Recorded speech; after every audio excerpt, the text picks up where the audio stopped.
Très chers bien-aimés, nous sommes encore une fois dans la joie de nous retrouver dans le beau cadre de l'émission Je n'ai point honte de l'Évangile, cet espace que Dieu nous a donné pour que nous puissions partager les Écritures, prendre le temps de nous instruire, prendre le temps de nous encourager dans la foi, prendre le temps de nous fortifier dans notre marche chrétienne. Et c'est avec bonheur que nous nous retrouvons encore ce soir. Et je pense que vous l'aurez constaté qu'en général, celui qui fait l'introduction de notre émission n'est pas présent, à savoir notre bien-aimé Ventouze, qui ce soir n'est pas des nôtres pour des raisons familiales et professionnelles. Ceci étant dit, ce qui est important, c'est que le Seigneur est présent, son esprit est déjà au milieu de nous et en train déjà d'agir et de nous conduire, de nous influencer, de nous utiliser pour la gloire de son saint nom. Bien entendu, étant des enfants de Dieu et un cœur sincère, un cœur d'amour, un cœur de partage, nous commençons déjà à faire en sorte que les autres puissent aussi bénéficier de ces moments en faisant le partage, en cliquant juste 2-3 endroits, de manière à ce que les autres aussi puissent bénéficier et jouir de ces moments bénis. Parce que nous croyons qu'à tout moment où Dieu nous permet de pouvoir nous retrouver ainsi, c'est forcément des moments bénis parce que Dieu ne fait jamais rien par hasard. Les Écritures déclarent que Dieu fait toutes choses pour un but. Et lorsque le Seigneur rend possible un moment, c'est parce qu'il veut parler à quelqu'un, il veut toucher la vie de quelqu'un, il veut influencer la vie de quelqu'un, il veut répondre à une question, à une interrogation qui taraude peut-être l'esprit. Et c'est pour cela que nous saisissons à tout moment l'opportunité que Dieu peut nous accorder pour parler des Écritures. Et ça va de soi, il est important aussi d'être attentif. Les Écritures déclarent dans le livre de Job au chapitre 33, me semble-t-il, verset 14, les Écritures déclarent que Dieu parle tantôt d'une manière, tantôt d'une autre. Mais le souci, c'est qu'on n'y prend pas garde. C'est pour ça que je t'invite vivement à focaliser ton attention maintenant sur ce qui va être fait, à focaliser ton attention sur ce qui va être dit, de manière à ce que si la voix de Dieu se fait entendre, que tu ne puisses pas louper cette opportunité. Parce que quand Dieu parle, il ne répète pas forcément ce qu'il a dit, parce que le temps de Dieu, c'est le temps kairos, c'est-à-dire c'est le temps favorable. C'est ce moment-là. Jésus, pleurant devant Jérusalem, il dit « Jérusalem, Jérusalem, tu n'as pas su saisir le temps de ta visitation. » En fait, à tout moment où Dieu nous donne ce type d'opportunité, c'est un temps de visitation de la part du Seigneur. Parce que son esprit, sondant nos cœurs, sondant nos reins, connaissant les besoins du peuple, parle en réalité en fonction de ces choses-là. Donc c'est pour ça que je t'invite vivement, s'il y avait des choses auxquelles tu étais préoccupé ou préoccupé, mets ça un peu de côté. Essaie de t'isoler si tu peux t'isoler. Ou alors ceux qui sont autour de toi, demande-leur également d'être au calme pour pouvoir partager ces moments de communion, ces moments de fraternité, ce moment de partage, ce moment d'édification, ce moment d'instruction. C'est vrai qu'on connaît, mais on peut toujours avoir une petite virgule, un petit point. Ce que j'ai aimé un jour, Paul est arrivé dans une ville et il a trouvé un homme qu'on appelait Apollos. La Bible déclare que c'était un homme qui était versé dans les Écritures. Il maîtrisait les évangiles, il maîtrisait la loi, la loi mosaïque, voulais-je dire. Il maîtrisait la loi. Seulement, quand il a rencontré Aquilas et Priscilla, la Bible déclare qu'ils l'ont pris de côté. On l'a enseigné encore plus exactement. C'est pour dire quoi? C'est pour dire que nous pouvons connaître, mais il y a peut-être une exactitude que tu peux avoir, dont tu as besoin, qui peut être accordée. Et c'est pour ça que pour saisir ce temps d'exactitude, il est nécessaire d'être attentif. Et nous allons juste prendre une seconde pour recommander encore ces instants sous le contrôle de notre Seigneur qui nous croit déjà est à l'œuvre. Nous voulons juste lui rendre grâce. Dieu notre Père, encore une fois, nous voulons te dire merci. Merci parce que c'est pour nous un privilège, c'est pour nous un temps béni, un temps favorable où tu nous accordes encore l'opportunité de plonger nos regards dans la loi parfaite. Puisse ton esprit qui en est l'auteur nous conduire, nous diriger, nous orienter, de telle sorte que ce qui sera fait, ce qui sera dit, Seigneur, ne puisse glorifier qu'une seule personne, le Christ, celui au travers de qui avait revêtu la chair humaine et qui est venu sur la terre pour se révéler à nous et nous permettre de nous réconcilier avec toi et devenir des enfants de la maison. Louange à toi, grand roi, dans le nom précieux glorieux de Christ Jésus, celui qui a vaincu la mort et la puissance de la mort. Nous avons ainsi prié et nous disons Amen. Voilà, ce soir, en temps normal, il me pose la question, mais alors, pasteur, de quoi allons-nous parler ce soir? Mais là, je n'attends pas cette question-là. Il me manque beaucoup d'ailleurs, mon cher Ventouze. Ce soir, nous voulons parler juste d'un thème qui est très simple. Notre thème, c'est alors que tu réussiras. C'est alors que tu réussiras. Nous tirons ce sujet du livre de Jérémie, du moins, Jérémie, ça commence par un G aussi. C'est dans le livre de Josué, au chapitre 1, au verset 8. Je vais vous inviter à lire avec moi ce passage. Il est écrit ceci. Que ce livre de la loi ne s'éloigne point de ta bouche, médite-le jour et nuit pour agir fidèlement selon tout ce qui est écrit, car c'est alors que tu auras du succès dans tes entreprises, c'est alors que tu réussiras. Voilà un peu le passage sur lequel nous nous sommes appuyés pour essayer de partager ce soir sur ce sujet. C'est alors que tu réussiras. L'adverbe alors, ça peut être aussi une conjonction, tout dépend de la manière dont on l'utilise dans la phrase, mais cet adverbe alors introduit la notion du temps, introduit une idée qui doit être suivie d'une conséquence.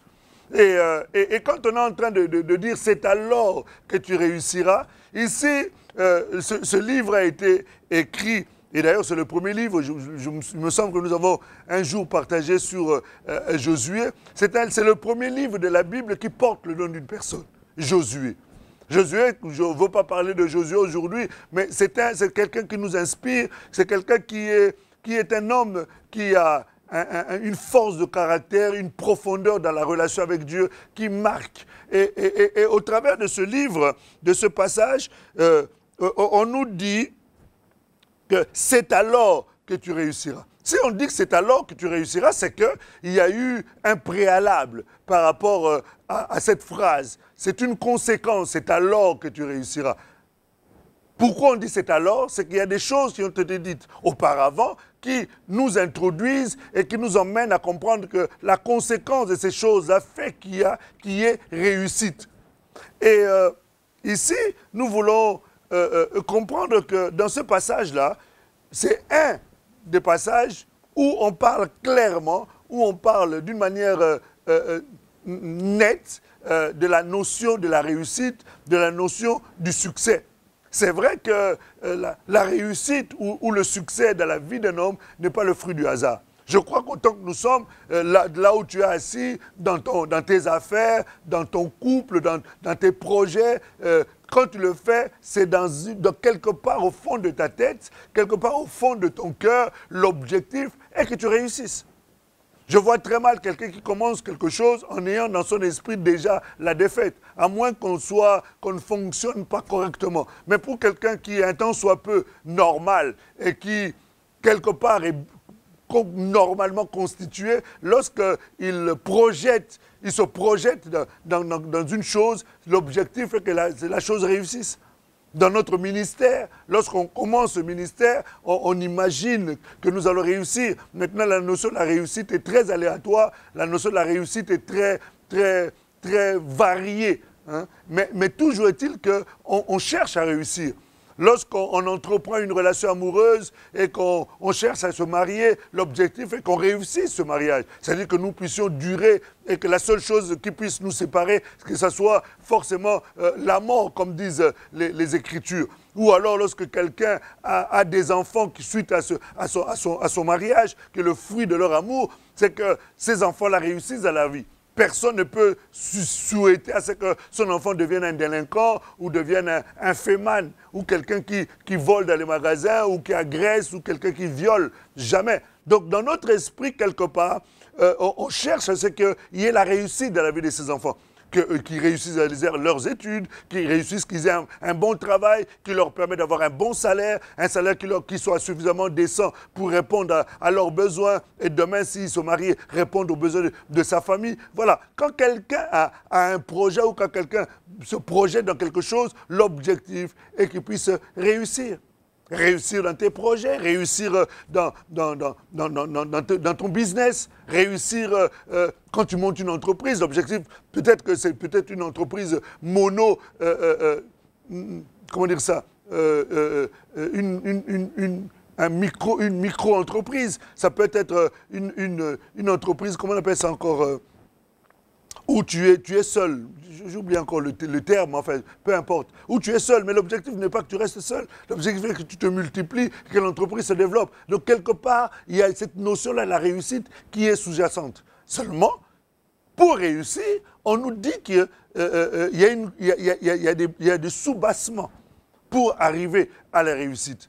Et lorsque ce conseil est donné à Josué par celui qui l'a introduit dans le ministère, qu'il avait pris sous ses ailes, qu'il a formé, qu'il a emmené dans les temps de retraite, dans le temps de prière avec le Seigneur, il lui a appris un certain nombre de choses. Et il lui donne maintenant des conseils de manière à ce que, comme il va prendre le relais dans le ministère, comme il va prendre le relais de la direction du peuple de Dieu jusqu'à sa destination, à savoir Canaan, il fallait que pour réussir dans ce projet-là, dans cette lourde tâche, dans cette lourde mission, il fallait qu'il ait des éléments qui allaient l'aider pour atteindre cet objectif. Il a dit, si tu veux réussir à cela, si tu vas atteindre le succès dans cela, il y a des choses que tu dois faire préalablement. Et ce sont ces choses-là que nous voulons nous rappeler. Peut-être que tu les connais, mais sans les mettre en pratique. Peut-être que tu as déjà entendu, mais que ça ne t'a pas suffisamment marqué. Je me souviens encore des Écritures dans l'Ancien Testament où la Bible disait que quelqu'un peut, l'épée de Jéhu peut aller, mais ne peut-être pas atteindre l'objectif, mais la mienne peut arriver et pouvoir agir et atteindre cet objectif poursuivi. C'est-à-dire que tu peux avoir entendu, mais l'apôtre Paul dit, j'aime vous répéter ces choses parce que cela vous est salutaire. Peut-être que ça peut être une répétition pour toi, mais ça peut être aussi quelque chose de nouveau, que tu n'as jamais encore entendu, ou tu l'as entendu différemment, mais cette fois-ci, tu l'entends aussi d'une autre manière, d'un autre son de cloche. Et ce son de cloche-là te permet de mieux comprendre, ou de comprendre différemment, pas comme auparavant. Et du coup, c'est comme si on allumait une lumière à la maison, et tu te dis, mais mince alors, depuis tout ce temps-là, j'étais dans cette situation, mais comment se fait que je suis resté aussi longtemps? Parce que le temps où la lumière devait être allumée n'était pas encore arrivé. Ça peut être ce moment-ci. C'est pour ça que j'avais demandé beaucoup d'attention. Pour que tu puisses suivre correctement ce qui va t'être dit. Et ici, Dieu promet la réussite, promet le succès dans tous les domaines de nos vies. Et c'est là le désir du Seigneur. Dieu ne veut pas notre échec. Dieu ne veut pas notre défaite. Dieu veut notre réussite. Dieu veut notre succès. Et ça, ce sont des choses qu'il a faites dès le début. Lorsqu'il a créé Adam et Ève, il les a mis dans le jardin. La Bible déclare, Dieu a déclaré des bénédictions. Le mot bénédiction, c'est le mot barak. En hébreu, mais en latin, c'est le mot bénédire. Ce mot-là veut dire bien. C'est deux mots qui sont liés. Bonne et dire.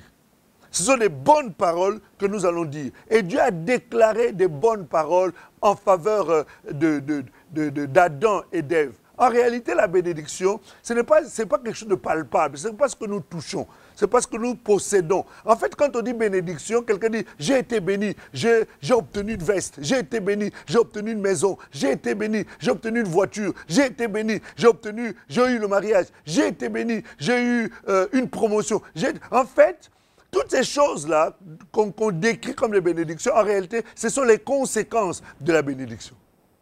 La vraie bénédiction, c'est bénédire. Ce sont les bonnes paroles que Dieu a prononcées dans nos vies, qui en fait est comme une semence latente dans notre vie, et qui a un temps de course. Et au temps marqué, dans la course, chaque élément lié à la bénédiction se met en place pour produire la bénédiction, la sortir du monde virtuel pour l'emmener dans le monde visible, dans le monde réel, dans le monde matériel. Et c'est ce que Dieu a fait. Quand il a mis Adam et Ève dans le jardin, la Bible dit, il les a bénis. Et quand Dieu dit, il les a bénis, vous constaterez qu'il leur a rien donné de matériel. ni chameau, ni quoi que ce soit. Il a dit, il les a bénis. C'est-à-dire, il a prononcé des paroles sur leur vie. Ce sont des semences qui allaient courir dans leur vie. C'est pour ça que la Bible dit, si elle tarde, attends-la, parce qu'elle s'accomplira certainement. C'est ce qu'Apakou est en train d'expliquer. C'est-à-dire, cette semence-là, j'aime le donner comme un grain. En fait, c'est un grain. Ce grain-là, quand on le regarde, ça peut paraître comme insignifiant. Elle est insignifiante. Mais dans ce grain se trouve un arbre que lorsque tu regardes le grain, tu ne vois pas. Mais lorsque tu jettes ce grain à terre, tu vas voir qu'à un certain temps, le grain va commencer à produire. C'est un arbre qui va sortir. Avec cet arbre, il va avoir plein de fruits. Avec ce fruit-là, il y a encore d'autres arbres. En fait, à partir d'un grain, on peut avoir toute une forêt. Tu jettes ça, mais si tu regardes, tu reviens 50 ans après, ça ne sera plus un grain, ça sera une forêt. C'est un peu comme, comment dire ça? C'est un peu comme, excusez-moi un peu le terme, hein, c'est juste pour illustrer. C'est comme un spermatozoïde. Lorsque tu prends le spermatozoïde, tu le tiens, tu le regardes dans un microscope, tu ne vois ni les yeux, tu ne vois ni les oreilles, tu ne vois ni les os, tu ne vois ni la bouche. Mais en réalité, dans cette spermatozoïde-là, il y a tous ces éléments-là, mais qui ne sont pas visibles. Mais le temps va permettre à ce que ces éléments-là qui ne sont pas visibles viennent à être manifestés. En fait, c'est ce que je voulais dire, c'est que quand Josué a commencé à marcher, a commencé à partir, Moïse lui a rappelé une chose. Il lui a dit, Josué, je veux que tu réussisses. Et c'est ce que Dieu veut, que tu réussisses, que tu aies du succès dans ce que tu fais. Mais en même temps, quand nous sommes en train de parler de réussite et nous sommes en train de parler de succès, ce sont des termes qui sont aujourd'hui très galvaudés. C'est-à-dire, ce sont des termes qui ont pris tellement un sens quelque part un peu détourné, que lorsqu'on parle de la réussite, les gens voient l'argent, voient les grosses voitures, les gens voient des grandes maisons, les gens voient une belle femme et des enfants, les gens voient les voyages. En fait, toutes ces choses-là peuvent être considérées comme, j'ai bien dit comme, du succès ou comme une forme de réussite. Tout dépend maintenant de la manière dont on se positionne pour comprendre cela. Mais avant même de toucher à tous ces aspects-là, j'aimerais que nous puissions revenir sur ce que Moïse avait dit à Josué. Il lui a dit ceci, si tu veux réussir, Josué, il y a des choses que tu dois faire. Et ce sont ces choses-là que j'aimerais te rappeler à toi qui nous suis ce soir, qui peuvent être utiles dans tes projets, dans ce que tu es en train de faire, dans ton mariage, dans ton business, dans ta vie de ministre, dans ta vie d'enfant de Dieu tout simplement, dans ta vie d'être humain sur la terre, dans ta vie de tous les jours. Il y a certains ces préalables-là. Et le premier des préalables sur lequel j'aimerais revenir avec toi, c'est que quand Moïse était en train de parler à Josué, il lui a dit que ce livre de la loi ne s'éloigne point de ta bouche. Waouh! Pour réussir, on lui dit que le livre de la loi ne doit pas s'éloigner de sa bouche. Alors, on se pose la question, mais comment ce livre de la loi ne doit pas s'éloigner de sa bouche? Et il lui dit, ensuite, il dit, médite cela jour et nuit. Waouh! Médite cela jour et nuit. En fait, aujourd'hui, on se rend compte que la notion de la méditation est aujourd'hui une notion qui est presque considérée comme une notion vieillotte, une notion dépassée, voilà, quelque chose qui n'a plus sa place. Or, la réussite que tu recherches, le succès que tu recherches est lié à cet aspect-là. Aujourd'hui, on force de constater que beaucoup d'enfants de Dieu, à cause de la technologie, lorsqu'ils ouvrent les yeux, la première chose à laquelle ils prêtent attention, c'est leur smartphone. Il est vrai. On ne peut pas nier que nos Bibles, ils sont cachés. On a nos Bibles dans nos smartphones. Mais en général, quand on le prend le matin, ce n'est pas pour ça. On le prend parce qu'il y a WhatsApp. On le prend parce qu'il y a YouTube. On le prend parce qu'il y a Instagram. On le prend parce qu'il y a Imo. On le prend parce que... Enfin, on le prend pour d'autres raisons que celle d'aller chercher les Écritures pour la méditation. Mais tu me diras, mais pasteur, en fait, et vous constaterez que quand on va dans ce sens-là, en fait, on est déjà en train d'introduire d'autres choses Alors que la priorité de ce que nous devons faire, c'est d'abord les Écritures, c'est d'abord la méditation de la parole. Et quand on parle de la méditation, quelque part, ça échappe un peu, cette notion-là de la méditation. Quand on parle de la méditation n'a rien à voir avec la lecture de la Bible. La méditation n'a rien à voir avec une étude de la Bible. La méditation n'a rien à voir avec la lecture de la Bible. En fait, la méditation, c'est un élément important qui est nécessaire par rapport à notre prédisposition d'esprit. C'est un exercice qu'on fait qui nous permet en fait de rendre notre esprit sensible, disponible, malléable, accessible à l'Esprit de Dieu et le rendre, comment dire ça, à l'écoute. En fait, la méditation, c'est une capacité où c'est ce travail de raisonnement au travers des Écritures qui, en fait, nous emmène à trouver, je pourrais dire, des réponses ou des éléments de réponse par rapport à notre vie quotidienne. En fait, c'est quoi? C'est de prendre les Écritures et de réfléchir au travers des Écritures. La méditation, c'est permettre à l'Esprit de Dieu de te parler au travers des Écritures dans ton esprit. C'est de permettre à ton esprit d'être habitué à parler avec l'Esprit de Dieu sur un sujet ou sur des éléments des Écritures et de t'emmener à une certaine forme de réflexion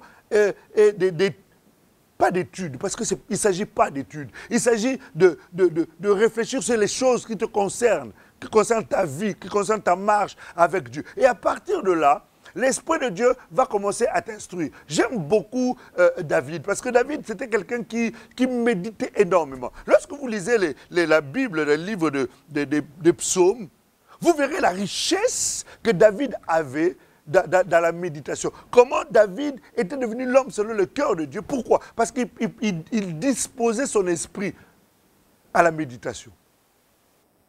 Regardez le psaume 119. Vous verrez, il y a plusieurs.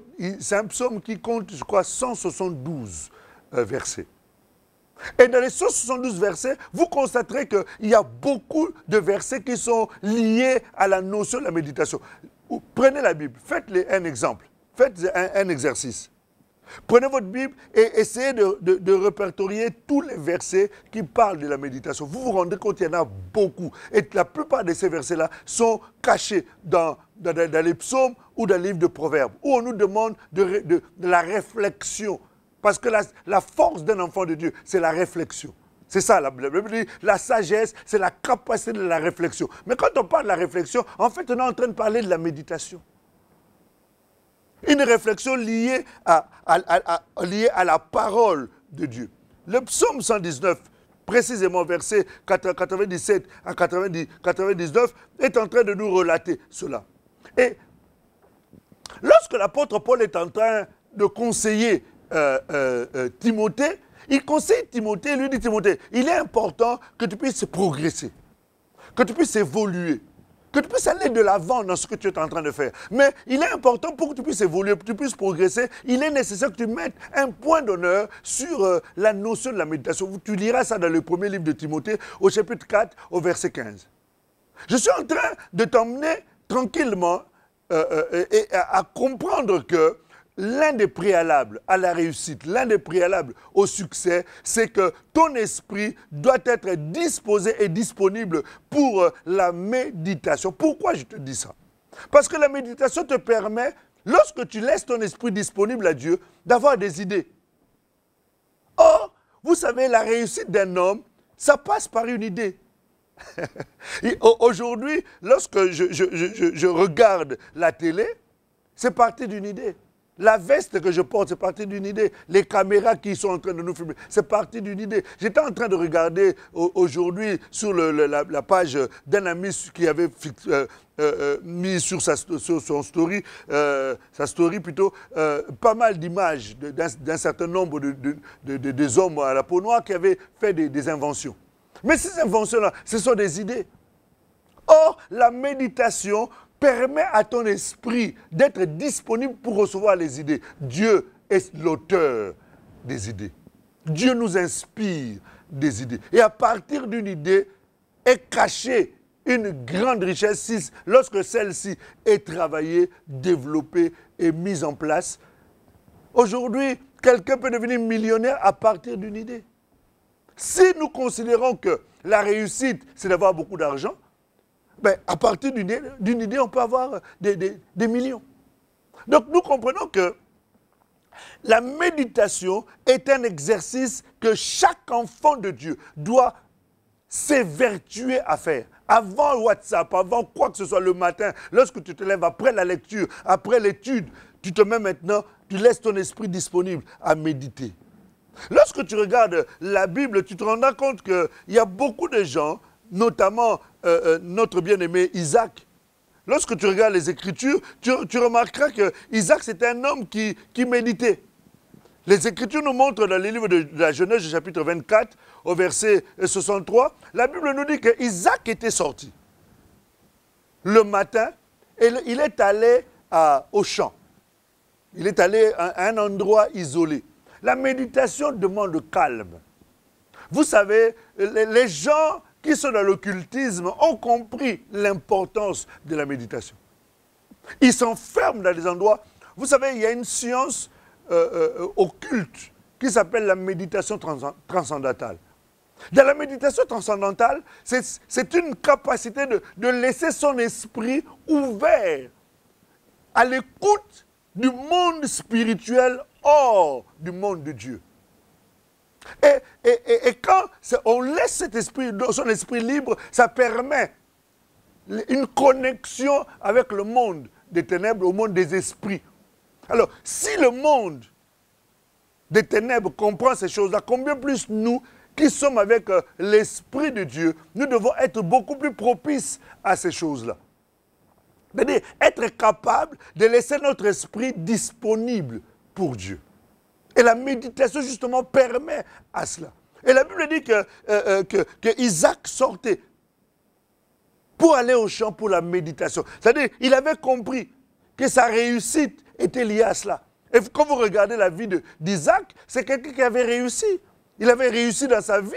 C'était quelqu'un qui avait, au-delà de l'aspect matériel, il était quelqu'un qui a vécu avec Dieu, qui a marché avec Dieu, qui a eu une profonde vie avec Dieu, qui a laissé des traces qui sont aujourd'hui des références pour nous. Vous comprenez qu'il est important. Si lui le faisait et que ça a été pour lui bénéfique, il n'y a pas de raison que ça ne le soit pas pour nous. Si David l'a fait et que ça a été pour lui bénéfique, il n'y a pas de raison que ça ne le soit pas pour nous. Lorsque nous regardons même notre maître, Jésus de Nazareth, celui qui est notre référence, notre modèle, celui sur qui nos regards sont fixés selon que nous disent les Écritures des livres d'Hébreux, et les regards fixés sur Jésus. Donc, ayant nos regards fixés sur Jésus, que faisait Jésus? La Bible nous dit que Jésus se levait très tôt le matin. Et il s'éloignait. Il allait à la montagne. Vous voyez, la méditation demande le calme. Et je vous encourage vivement que lorsque vous êtes en train d'habituer votre esprit à la méditation, travailler votre esprit à la méditation, c'est d'abord de le faire dans un lieu calme, dans un lieu paisible, dans un lieu où il n'y a personne, si ce n'est le bruit de la nature. C'est-à-dire le bruit des ruisseaux, le bruit des oiseaux, le bruit des feuilles mortes, le bruit du vent caressant les feuilles. En fait, c'est une prédisposition naturelle qui permet à ton esprit d'être à l'écoute.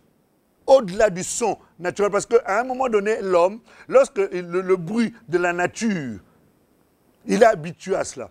Et ce qui fait qu'ils peuvent très facilement se déconnecter de ce bruit-là et laisser son esprit libre pour écouter l'Esprit de Dieu, pouvoir lui parler. C'est pour ça que la méditation nécessite un lieu calme, un lieu où il n'y a pas d'enfants, un lieu où il n'y a pas de bruit. Vous savez, quand Job est en train de dire Dieu parle tantôt d'une manière, tantôt d'une autre, on n'y prend point garde. En fait, on n'y prend point garde, non pas parce qu'on n'a pas envie de pas prendre garde. C'est parce que notre esprit a tellement d'autres bruits, tellement d'autres pensées, tellement d'autres préoccupations, tellement d'autres informations qu'on n'a pas le temps de se focaliser sur la bonne information, qui est celle qui est donnée par l'Esprit de Dieu, parce qu'on a habitué notre esprit à la méditation. Voyez-vous, c'est très très important de comprendre que la méditation c'est quelque chose de nécessaire, la méditation c'est quelque chose d'important. En fait, la méditation nous permet de comprendre, d'avoir l'entendement spirituel, d'avoir les oreilles, la capacité d'entendre, l'entendement spirituel.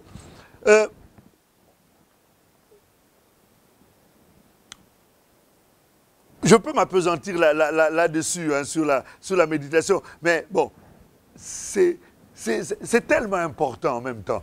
J'aimerais passer sur le deuxième point, mais je trouve ça intéressant, en fait, de pouvoir parler sur... Regardez, Jésus, à un moment donné, dans le livre de Jean, chapitre 8, la Bible nous dit qu'on lui a emmené un certain nombre une femme, par les pharisiens, tout ça. Ces gens-là étaient là, prêts à lapider cette femme. Curieusement, Jésus, la Bible nous dit que pendant que ces gens parlaient, Jésus s'est mis à écrire par terre. D'autres personnes, tellement spirituelles, ont amené une pensée en disant que pendant que Jésus écrivait sur la terre, en fait, nous sommes basés, nous sommes le fruit de la terre. En fait, Jésus était en train d'écrire quelque part dans le cœur de ces personnes. Enfin, bref, on ne va pas extrapoler. Bref, Jésus était en train d'écrire. En réalité, pendant que Jésus écrivait, c'était un homme qui était habitué à la méditation. Malgré le bruit qui se faisait, Jésus, à ce moment-là, laissait son esprit disponible pour avoir la sagesse qu'il fallait pour répondre. Parce que ces gens lui ont emmené la parole. Ils lui ont dit, écoutez, cette femme a commis un adultère, elle mérite la lapidation. D'ailleurs, Moïse l'a dit. Jésus, face à Moïse, Jésus ne pouvait pas contredire Moïse. Il a dit non, Moïse avait dit ça, oui, mais Dieu a dit non. Parce qu'il savait que Moïse était inspiré par l'Esprit de Dieu. Et ce même esprit était en lui. Quelque part, si nous voulons aller dans la pensée où Jésus est Dieu, c'est que c'est lui qui avait inspiré à Moïse, donc il était difficile qu'il puisse contredire Moïse. Maintenant, comme son esprit était habitué à la méditation, il s'est isolé de toutes ces personnes-là. Il s'est mis maintenant, il a laissé son esprit disponible pour entendre la voix de Dieu. Vous savez, la méditation nous permet, vous savez, vous pouvez être quelquefois dans des situations très difficiles, même dans une réunion où les choses sont en train de chauffer, où il faut absolument avoir une réponse. Et tout le monde, quelquefois, te regarde parce qu'ils savent que c'est toi qui es le responsable, ou ils savent que tu as quelquefois des bonnes idées. Et quand quelqu'un est habitué à la méditation, il peut s'isoler. À ce moment-là, laisser son esprit libre, sans forcément fermer les yeux, mais laisser son esprit libre, disposé devant Dieu en priant dans son cœur, en disant, Seigneur, me voici, parle-moi. Et si ton esprit est habitué à la méditation, c'est-à-dire être habitué à la voix de Dieu, parce que quelquefois Dieu parle d'une manière douce. L'Esprit de Dieu peut parler d'une manière douce. Et c'est ce qui a trompé d'ailleurs Élie. Quand Élie s'est retrouvé face au prophète de Baal et qu'il a fui, il avait pris une certaine habitude de parler avec Dieu. Il savait que Dieu parlait par le feu, par les tremblements de terre. Mais vous savez que quelquefois Dieu vient par une voix douce. Et pour entendre une voix douce, il est important qu'il y ait le calme. Vous savez, quelquefois quand vous parlez à votre femme et qu'elle vous dit des choses douces, il est nécessaire d'être en un endroit où on est calme. Vous savez, la voix douce, c'est souvent la voix qu'on utilise entre les amoureux. Regarde seulement les amoureux quand ils parlent toujours avec une voix douce. C'est rare avec une voix de violence. Ça, c'est quand lorsque les choses commencent à se gâter. Et Dieu, étant notre amoureux, prend aussi le temps quelquefois nous parler avec une voix douce. Et là, il est nécessaire d'être capable d'entendre cette voix. Et pour l'entendre, il faut avoir pris déjà l'habitude de la méditation. Et Jésus s'est isolé. Et il a entendu. Et lorsqu'il a levé la tête, il avait déjà la réponse. Il a dit, écoutez, celui qui n'a encore jamais péché, ben, qu'il jette la première pierre. Et il a rabaissé la tête. En fait, cette parole-là, c'était le fruit du travail de la méditation. Un travail où tu laisses ton esprit être disponible à parler avec Dieu au travers de sa parole. C'est pour ça qu'il faut que la parole de Dieu habite aussi abondamment en toi. Que tu la lises, que tu la médites. Et plus tu la médites, plus tu la lis, plus tu l'étudies, plus elle habite abondamment en toi, plus tu as la facilité de faire la méditation parce qu'elle est déjà en toi. Bref, quand Jésus a levé la tête, la Bible nous dit que cette femme était restée seule. En fait, la méditation nous donne une sagesse qui est quelquefois sans discussion. Une sagesse qui n'a pas de contradicteur. C'est pour cela que je t'invite vivement, pour ta réussite, pour ton avancement, pour ton succès, à prendre ce premier élément, l'élément de la méditation. C'est-à-dire être capable de raisonner au travers des Écritures pour trouver les réponses aux choses de la vie. En fait, elle améliore, comme je disais, ton entendement, ta capacité à écouter Dieu. Or, aujourd'hui, peu de gens écoutent Dieu. Et pourtant, Dieu a tellement de choses à nous dire, tellement de directives à nous donner, tellement d'orientations à nous donner. Et la méditation, c'est un élément capital, fondamental. Notre temps est quasiment épuisé. Mais nous aurons le temps, dans notre prochaine émission, de revenir sur cette notion-là de la méditation. Vous savez, quand quelqu'un veut réussir, la réussite passe par le Seigneur. Je suis en train de parler de ceux qui sont dépendants de Dieu, de ceux qui s'attendent à Dieu, de ceux qui s'appuient sur le Seigneur. Bien entendu, on peut réussir de plusieurs manières. Il y a de ceux qui vont consulter les diseurs de Bonaventure, les magiciens, qui entrent dans l'occultisme, dans la franc-maçonnerie et dans tant d'autres voies. On peut réussir aussi, entre guillemets, par ces voies-là. J'ai bien dit entre guillemets parce qu'on verra aussi que ce qu'on pense être réussite ne l'est pas forcément. Mais enfin, bref, donc nous qui sommes enfants de Dieu, nous devons mettre des soubassements, des éléments préalables qui vont nous permettre de réussir. La réussite, c'est d'être capable d'entendre la voix de Dieu et de marcher avec ce Dieu-là et d'agir en fonction de ce qu'il nous donne comme directive. Et la méditation est un des éléments fondamentaux qui nous aide à cela, à habituer notre esprit, à habituer nos oreilles spirituelles, notre entendement, à être prêt à progresser avec le Seigneur et à agir en fonction de cela. Et c'est là une des clés de la réussite. Et nous verrons d'autres clés par la grâce de Dieu à notre prochaine émission. Plaise à Dieu. Et je sais que là, mon ami sera de retour et le connaissant, il va certainement encore me fusiller avec des questions qui vont encore nous pousser à aller plus loin sur le sujet. En tout cas, pour ce soir, que Dieu vous bénisse richement. Je vous invite vivement à partager cela et je vais t'inviter à incliner ta tête avec moi. On va prendre juste quelques minutes pour prier le Seigneur. C'est avec reconnaissance et action de grâce que je lève encore mon cœur devant toi en faveur de ce frère et de cette sœur qui ont entendu ces choses et qui, quelque part, a été interpellé, se disant, mais pourquoi moi je ne le vis pas, pourquoi moi je ne le fais pas? Seigneur, je te prie, ce soir, de déclencher, Seigneur Dieu de gloire, ce processus de la méditation de la vie de chacun, que tu suscites dans le cœur de cette personne qui a suivi cet enseignement, la soif, le désir ardent de la méditation, afin que sa vie ne soit plus une vie de médiocrité, une vie d'échec, une vie Seigneur de la gloire, de lamentation, mais qu'il ait une autre dimension de marche avec toi, parce que ton désir est sa réussite, ton désir est son succès, parce que tu as dit, c'est alors que tu réussiras. C'est que ton désir est celui-là, Seigneur. Et je prie que cette réussite-là soit le partage de chacun. Et c'est pour cela, Seigneur, ce soir, je prie que le Saint-Esprit aide chacun à mettre en place, créer, susciter le désir de la méditation, Seigneur. Merci parce que je sais que tu le fais. Merci seulement parce que je sais que tu crées ce désir. La Bible déclare que le vouloir et le faire nous vient de toi.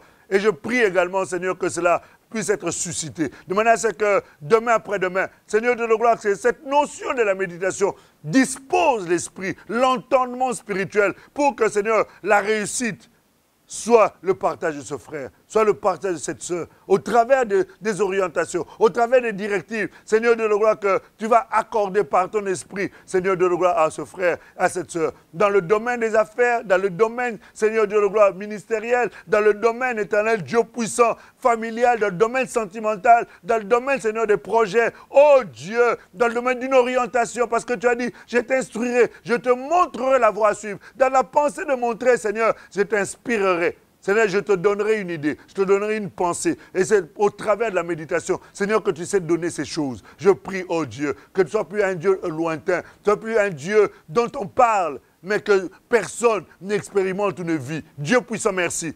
Que la distraction des médias, la distraction des réseaux, la distraction des réseaux sociaux, des médias, ça ne puisse pas empêcher ton peuple à vaquer à la chose la plus importante pour sa réussite, la méditation. Je bénis ton Saint, puissant et merveilleux nom, Seigneur, pour tes hauts faits et tes bienfaits. Mon âme sanctifie, mon âme magnifie ton Saint-Nom, Père, c'est dans le nom précieux, glorieux de Christ et Jésus, que nous avons ainsi prié et nous te célébrons pour l'exaucement en ton nom, Christ roi.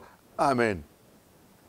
Amen, amen, amen, amen. Alors, on a dit amen ce soir, et bien entendu, il est important, comme nous l'avons encore dit précédemment dans notre introduction, à partager de manière à ce que les autres aussi puissent être bénis. Il sait si bien le faire quand il le dit. Il dit toujours, cette émission a été sous la direction et la réalisation de notre bien-aimé Bart Ngoï-Louya. J'essaie de l'éviter. Et bien entendu, à la technique, nous avons le privilège d'avoir notre bien-aimé Baruch qui est en soutien. Il appelle l'homme à tout faire. Nous bénissons Dieu pour sa venue et pour son aide, ses idées et sa contribution. Que Dieu vous bénisse richement chez vous. Partagez, que la paix de Dieu soit dans vos maisons. Et nous nous retrouvons lundi prochain à la même heure. Nos émissions reprennent pour passer à 20h30. 20h30 passent les émissions. Nous reprenons nos bonnes habitudes. Et bien entendu, vous verrez sous la bannière notre IBAN. Nous avons besoin de votre soutien, besoin de votre contribution, parce que cette émission a besoin d'être boostée, soutenue, afin que l'œuvre de Dieu aille de l'avant. Pleine bénédiction chez vous. À la semaine prochaine. Bonne soirée.